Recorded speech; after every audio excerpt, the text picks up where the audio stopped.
So here I've got the Sega, mostly Sega and Xbox side of the game room. I've got a lamp over here to get some light over here. Um, the other side of the game room is NES and Super NES, but I moved a bunch of junk from this side to the other side, so it's a big mess right now. There are some of my better Super NES games up here, but all the box stuff, the Commons and the Super NES stuff, or the NES stuff, is on the other side. So I just want to go through some of the Genesis stuff. Here's some that, and this is what your shelves look like when you run out of space and you run out of shelves. I've literally got this Xbox 360 shelf sitting on top of another shelf. So not much notable over here. Evander Holyfield's boxing is actually a fun boxing game. Of course, Sonic 2, the best Sonic ever. Rings of Power, that was Naughty Dog's first game, I believe. Somebody should remake this. I'd actually thought about remaking it, but I'd probably get sued because it was such a sluggish game on the Genesis. But if you could remake it on the PC or something, it could actually be a really cool game. Mutant League Football, one of the best sports games ever, probably the best 16-bit sports game ever. The only other cartridge sports game I can think of that was as good was probably Baseball Stars on the NES. Ice hockey was good as well. So let me get down here, and hopefully there's enough light down here. I've got all the red box era games right here. Battletoads Double Dragon, which what was interesting about that is I got that off of eBay. A guy was selling something. The listing was Sega Genesis games, and he had Alien 3 listed for $7. And where is Alien 3? It's down here somewhere. I'll run into it in a minute. There it is. You can see it down there. And the package comes $7. It comes with Alien 3 in the case, a loose copy of Zombies Ate My Neighbors, and a loose copy of Battletoads Double Dragon. And then I saw he had other listings, so I bought everything he had, and I got a few others. I got Haunting starring Poltergeist, and a couple of others. It didn't come with the case, so I bought the case for $5 off of eBay. So not too bad. That's why, like, sometimes when you're looking at eBay listings, look for people who don't know how to list stuff. Sometimes I just search for... Sometimes you can just misspell stuff, too. Spell Genesis with a J or no E or something like that. So anyways, Echo the Tides of Time. I still haven't played that. Panic on Funkatron, which is horrible. Toe Jam and Earl 1 and 3 really good. The sequel, bad. Dynamite Headdy is so difficult, but so good. And there's Bubsy. Look at the color of Bubsy. I don't know if that's sun-worn or that's just the way they did it, but it sticks out like a sore thumb because it's so discolored. Bloodlines, which has just gone nuts in price. So has Splatterhouse 3. Cool Spot, Spot Goes to Hollywood is awful. Cool Spot was cool, though. Beyond Oasis is, I think, even better than the Saturn version. The Saturn version is kind of strange. There's no map, and there's a lot of graphic glitches. Super Street Fighter 2 is cool. Toy Story, probably the most impressively programmed Genesis game ever. It's unbelievable some of the things they did. It looks like a Super Nintendo game in terms of all the scaling and rotation. I don't know how the hell they did it, but that was really impressive. Aladdin, we'll always debate which version's better, but I love Virgin's Aladdin because it looks like the cartoon and it sounds like the cartoon. Gunstar Heroes is amazing. Ranger X, very underrated.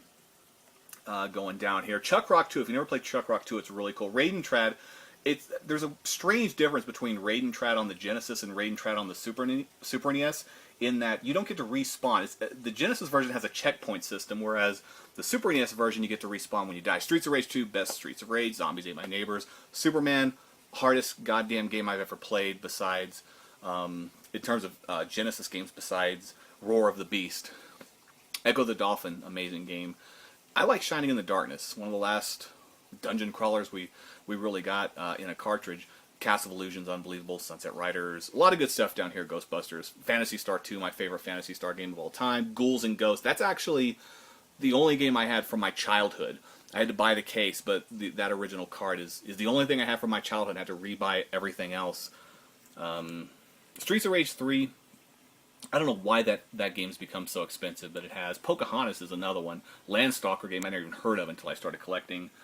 I got Sonic and Knuckles and the Sonic 3D Blast for $4 each at a game store. Great shape cardboard box. You don't see a lot of cardboard boxes for the Genesis that aren't beat to death. There's Cool Spot. Cool Spot's a great game. Rampart. I prefer the Super NES version, but the Genesis version is cool too. World of Illusion, a little bit underrated, a little bit overrated.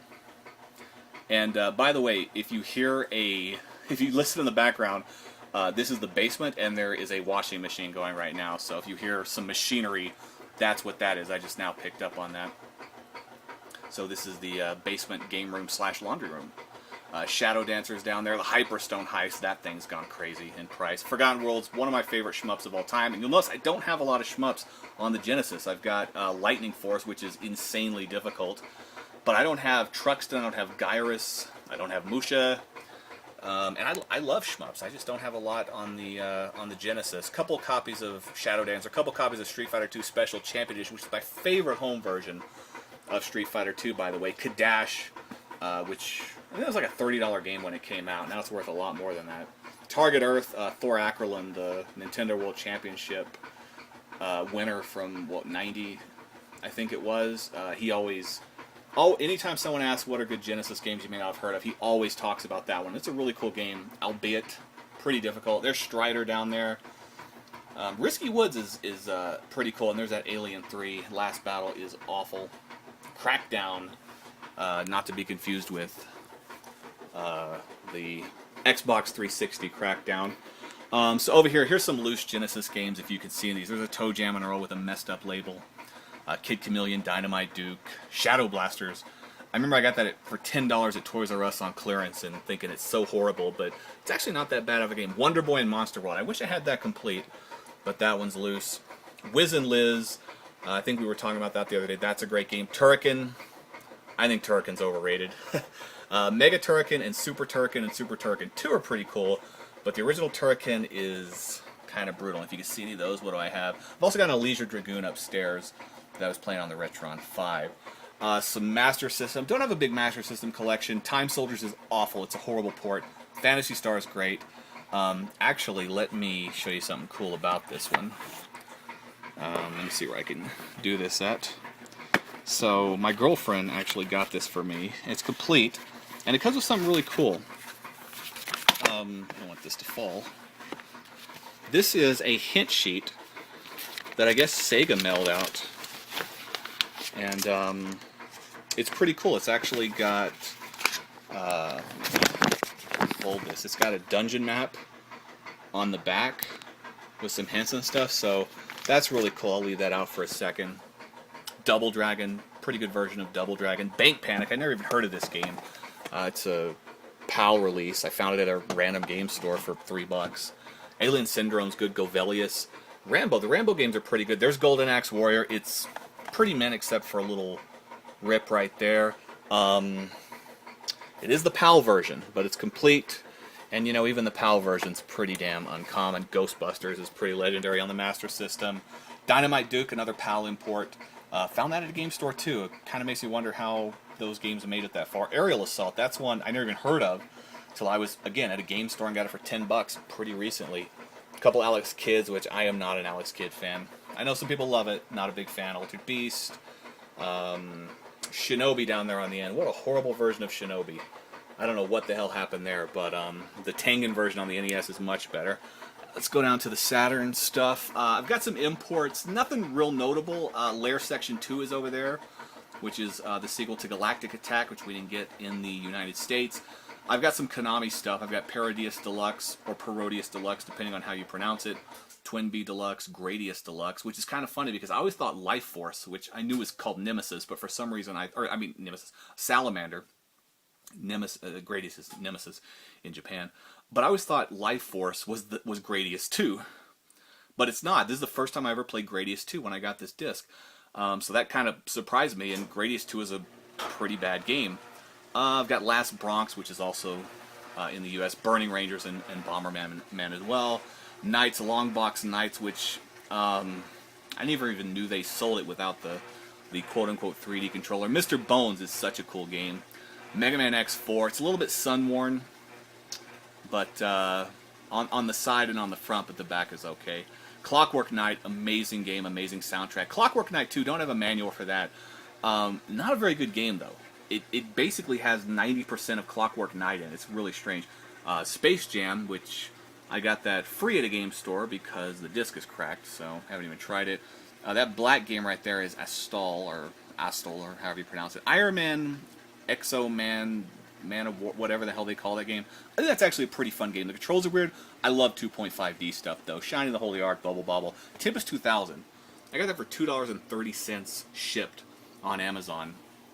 I really don't know what it's worth. It fluctuates in price, but still pretty fun. Guardian Heroes, what an unbelievable game that is.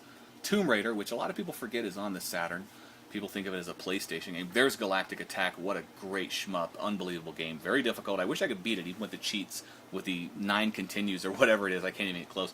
Bug, underrated game. Bug 2 is awful, but Bug is a lot of fun. The camera's annoying, the controls are annoying, but I spent an insane amount of time playing that one.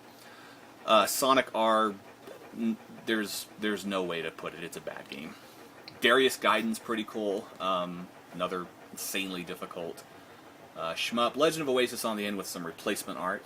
Again, not as good as Beyond Oasis in my opinion. There's the Sega Saturn 3-pack, which a lot of Saturn collectors have that. I know a guy who's got like 25 of those sealed. This one's sealed. It's not very impressive to have a sealed copy because these show up all the time. Because they made so many of them trying to give them away with Saturns, and nobody bought the Saturn. There's Virtua Cop. Don't I have Virtua Cop 2?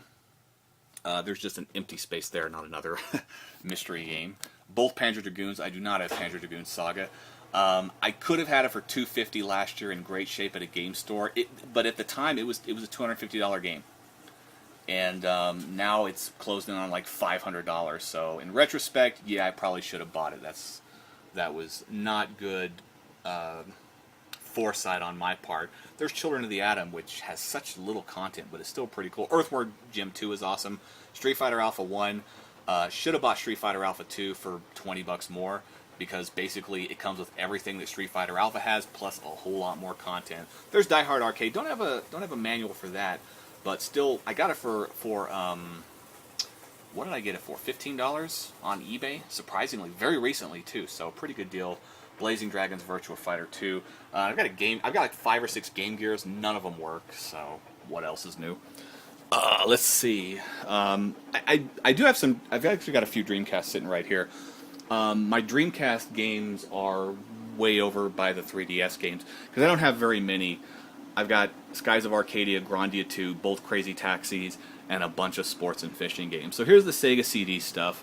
Not a lot of. There's like 30 Sega CD. I think there's 30 Master System. I do have some loose Saturn games somewhere. I've got Mansion of Hidden Souls and Dark Savior and Road Rash and a couple of others. So here's some Sega CD stuff. Most of this came in a lot. Dungeon Master 2, which is a game I used to play on the Macintosh, a Mac Performa 400. It's actually a pretty fun game. Both Echoes, Brutal, Paws of Fury, pretty silly game. Dragon's Lair, which, you know, I used to be amazed by Dragon's Lair back in the day, but playing it on the Sega CD, it is just awful. It's so difficult to control. So sports, Mickey Mania, which was really Sony ImageSoft's attempt to capitalize on what happened with Castle of Illusion and the Magical Quest. It's not a horrible game, but like Mickey Mouse is way too big, and you just run into everything. It had some serious problems. And I think, didn't like David Jaffe, the guy who made God of War, didn't he work on Mickey Mania? I think he did. Thunderstrike. Thunderstrike's a cool game. Very cool game. NBA Jam, disappointing on the Sega CD. I would have thought it would have a lot more content and stuff, but it really didn't. Rebel Assault, legendary game, very hard on the eyes because you can only display 64 colors. Lunar 1 and 2 in Popful Mail. There's my Working Designs collection. Lunar is a game I grew up on. Amazing game. I still haven't played through Lunar 2. Popful Mail, I need to replace my battery in my Sega CD, so I haven't been able to play through them yet. But great games, but I wish Lunar 2 was a little bit better. I just don't feel like it's remotely as good as Lunar 1, but that could just be a nostalgic thing, since I never had Lunar 2 until I was an adult. Sylphid. Sylphid's an impressive game. They pre-rendered all the backgrounds, and it really looks amazing. Really cool. Pitfall the Mind Adventure came out on the Genesis and the Super NES as well. It's like a $3 game on those systems, but it's a pretty cool game. Flashback, I think the best version of Flashback, although the Super NES version is a little bit more colorful. Ground Zero Texas, that's a fun, ridiculous game. Chuck Rock 2, another copy of Chuck Rock 2, an awesome game. Awesome game. It's got some cool cutscenes. Spider-Man vs. Kingpin. A lot of people like this game. I don't know why, to be honest with you. I'm not a fan. Sega CD, I know I'm going to get some heat for this, but I don't like Sonic CD. Did I say Sega? I mean Sonic CD. The frame rate isn't very good. I don't think the music is up to par, especially with what Sonic 2 is. Sonic 2 had an amazing score, just amazing. I used to just sit there and go through the sound test. I made a tape of Sonic music so I could listen to it in the car. I think the graphics, the environments are really boring too.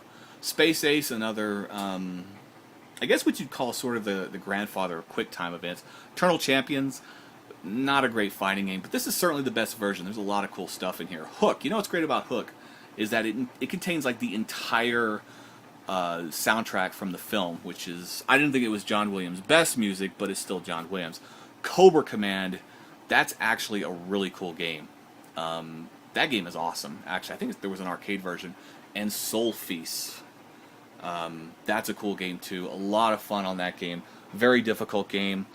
Down here below the original Xbox stuff, I do have a boxed Master System. It's complete.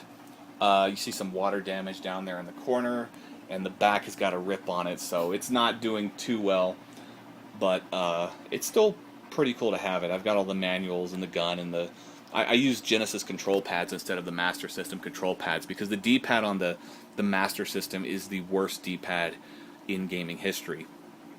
So that's pretty much the Genesis collection. I've been collecting Genesis for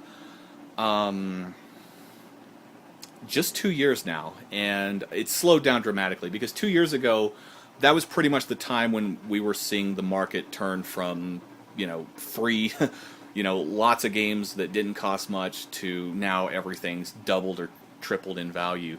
It's a lot tougher to get them. People know about price charting and they know how to value their stuff. But fortunately, I got pretty much everything I wanted to play. There's still 2 or 3 dozen games I'd like to have, especially Saturn games. That's where it gets really tricky. Stuff like Albert Odyssey and Magic Ray Earth Knight and Shining Wisdom. It's gone pretty crazy as well. Panzer Dragoon Saga. That's a collection that, again, it's sitting at about 50 games or 60 games if you include the imports. But I don't think the Wii U library is going to become quite as expensive as the Saturn. But I've been trying to grab up as many Wii U games as I can, especially the good ones since they're too far and few between. But I could see the Wii U kind of becoming the next Saturn in terms of collectability. But because it's a Nintendo console, I mean, it's going to be even more valuable. Certainly considerably more valuable, I think, and more desirable than the Saturn.